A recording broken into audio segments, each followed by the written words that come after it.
अनि गाइजहरू आज रातिको नाइट स्टे कस्तो लाग्यो त सञ्जय श्रेष्ठ?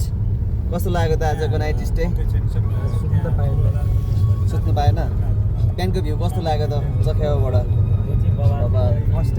सागरलाई कस्तो लाग्दैछ? आगोमा त्यस्तो गुनासो छैन नि? अलिअलि पानीले डिस्टर्ब गर्यो त्यति होइन, बत्ती आएन राति। तेजलाई कस्तो लाग्यो त आजको?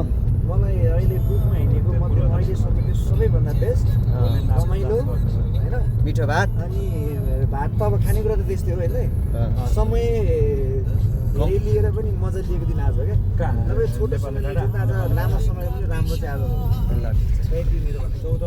प्रकाश तिवारीको के छ भनाइ?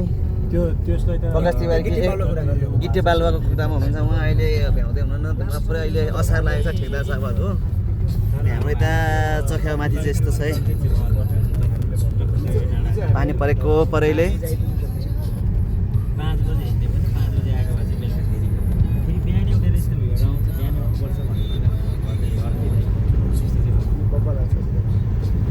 जेउस आजको हाम्रो यो हिँडाइमा चाहिँ हामी माथि टाइमकै जाने लक्ष्य थियो। बिहानदेखि त्यहाँको भ्यू खिच्ने थियो हाम्रो उज्यालको, तर हामीले आज सकेनौँ किनभने रातभरि पानी पऱ्यो, बाटोहरू त्यस्तै, साथी सुत्नु पाएन, ढिलो सुत्यो, सबैजना सुत्ने भयो, त्यही भएर चाहिँ जानु पाएन। त्यही भएर चाहिँ दुःख लागेको। अरू सबै ठिकठाक छ।